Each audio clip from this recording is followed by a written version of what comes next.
Monster Girl est l'un des personnages les plus tragiques, étranges et puissants de Invincible. Amanda, choisie pour incarner Monster Girl, porte en elle une cruelle malédiction. Chaque fois qu'elle se transforme en monstre pour sauver le monde, elle rajeunit. C'est la même chose.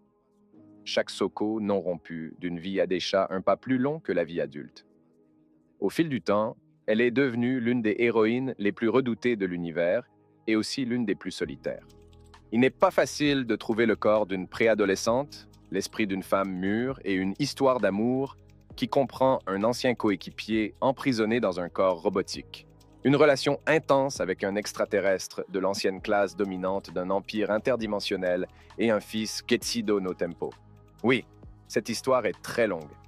Dans les prochaines minutes, vous accompagnerez tout le voyage d'Amanda, d'une malédiction lancée par une Bruxa, en passant par des dimensions alternatives, des trahisons épiques, un empire conquis par la force et un ex-amant avec un plan de domination mondiale.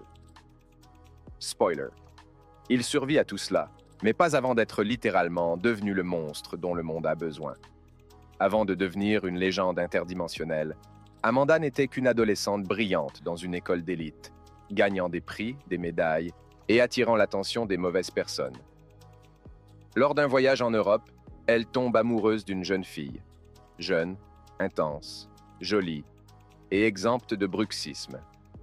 Car bien sûr, lorsque tout semble trop beau pour être vrai, un secret mystique apparaît et détruit tout. Maintenant, pour découvrir la situation, jetez une malédiction sur Amanda. Une punition cruelle avec des mots latins anciens et cette odeur de « Vos CV se rependissent, mon cher ». Le premier signal de malédiction apparaît à nouveau. Amanda, dans le siège de l'avion, se transforme pour la première fois en une créature grotesque, pleine de muscles, de dents et de fureur. Le monstre se brise ou se brise, abat les murs et parvient mal à se reconstruire. Lorsqu'il revient à sa forme humaine, quelque chose ne va pas, il est plus jeune. Et là vient la révélation. À chaque transformation, son identité diminue. Un prix élevé pour tout type d'héroïsme. Au début, Amanda essaie d'éviter d'utiliser ses pouvoirs à tout prix, mais le monde insiste pour être chaotique. Il ne lui faut pas longtemps pour se rendre compte qu'il ne l'a pas. Chaque fois que vous sauvez quelqu'un, vous perdez un autre morceau de votre jeunesse d'adulte. Alors que d'autres héros ont des cicatrices, ils perdent des anniversaires.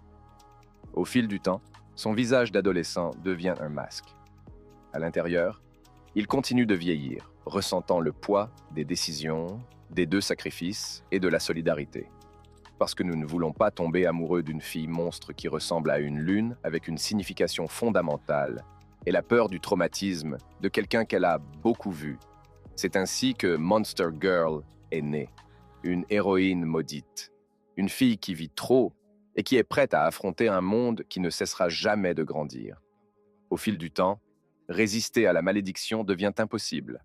Amanda comprend qu'elle ne peut pas échapper au feu ou à ce qu'elle a peur de faire.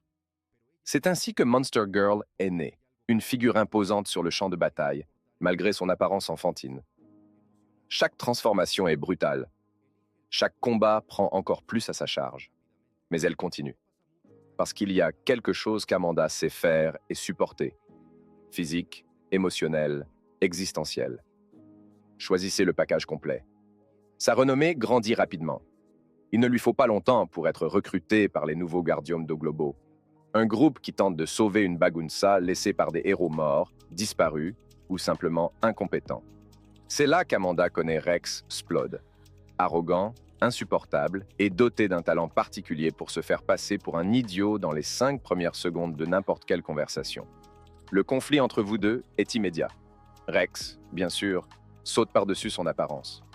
Amanda répond avec pitié à propos de sa taille qui ferait d'un comédien un choriste et un soko qui ne fait pas de yoga art.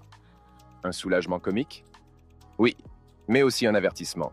Elle a peut-être l'air d'une enfant, mais elle n'a pas plus d'expérience de survie qu'Amanda. Ses stratégies sont précises, son instinct est mortel et il n'a rien à prouver à personne. Mais à l'intérieur, elle reste prisonnière de la cruelle ironie de son existence. À chaque victoire, elle s'enthousiasme davantage pour la femme qui n'a jamais été et qui donne la vie qu'elle aurait pu perdre. Se bat-elle pour protéger le monde, mais se protège-t-elle elle-même? Une nouvelle invasion de Flaon atteint Terra avec une force totale. Amanda et les gardes ont du mal à se calmer. Au centre d'une armée ennemie, un guerrier brutal et impitoyable avec des compétences qui défient toute résistance. En deuil, Amanda redécouvre quelque chose de familier. Nous ne bougeons pas, mais nous ne sentons pas. Lorsqu'elle brise enfin la cape de l'ennemi, cela ressemble vraiment à un Soko. Le visage de l'impérateur Flaon est une version monstrueuse d'elle. Monax, le fils du Dele, fruit d'une relation avec un nom ancien Flaon. La servante n'est pas l'empire qu'elle et Rudy ont aidé à construire. Les survivants des cheveux instruits de l'élite, façonnés par des histoires de trahison et d'abandon. La confrontation est inévitable.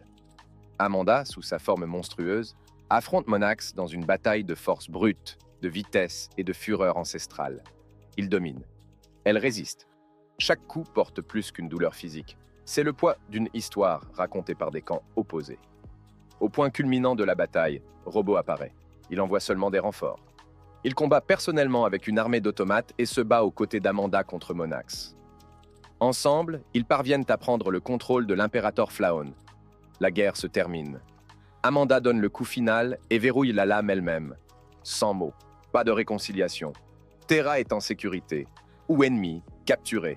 Mais parmi les victoires, il reste un vide. C'est ce qui arrive uniquement lorsqu'une histoire se termine et qu'il n'y a pas de surprise à la fin. La paix ne dure pas longtemps. Rudy, avec maintenant beaucoup de pouvoir et peu d'empathie, j'arrive à la conclusion la plus périlleuse possible. Le monde a besoin d'ordre. Et lui seul peut fournir cela. Amanda, horrifiée, observe dès que la maison qu'elle aime transforme Terra en une expérience de contrôle absolu. Sans chaos, sans liberté, aucune option, une planète efficace. Faire le ménage, fonctionnel et complètement étouffée. Nous arrivons ensuite à la proposition. Rudy lui offre une place à côté de lui, en tant que partenaire, en tant qu'allié, comme la pluie d'un nouveau monde. Mais Amanda n'est pas plus idéaliste que lorsqu'elle n'entendait plus rien ou fait. Sur ton front, il y a quelque chose d'irréconciliable. Et je rejeta une offre sans hésitation. Rudy réalise l'impensable. Froid, calculé. Il délivre ses drones, qu'il immobilise facilement, même sous sa forme monstrueuse. Et puis, sans discours, sans émotion, il l'expulse vers l'espace. Amanda joue dans le vide, semi-formelle, sans oxygène, aucune chance. Mais il ne meurt pas. Au dernier moment, elle est sauvée par Anna, une guerrière exilée qu'elle trouve à la dérive vers le navire des Viltrumitas. Là, un médecin extraterrestre lui sauve la vie. Dès que cela est fait, Rudy continue son plan. Terra devient un lieu paisible, mais sans liberté, un monde où la dissidencia est une ameaça, là où nous vivons tous dans l'ombre d'un dirigeant qui croit être trop sûr de lui pour être remis en question.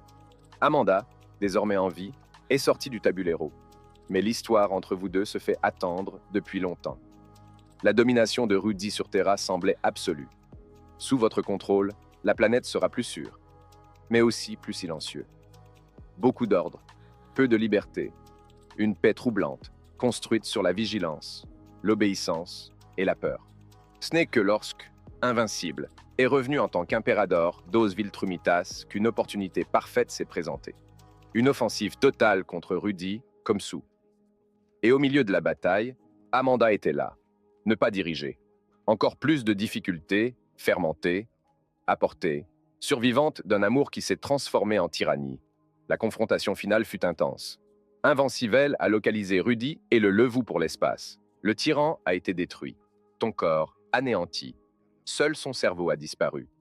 Conservé dans un liquide spécial, relié à des machines qui le maintiennent en vie et conscient. Il m'a demandé de parler à Amanda. Elle a refusé. Monax, le dossier perdu, était également là. Pas comme un ennemi, mais en tant qu'allié. Il a rejoint les gardes aux côtés de sa mère. Amanda asseye tout. Pas avec des mots, même pas avec des câlins, juste avec un geste de présence. Et cela suffisait donc.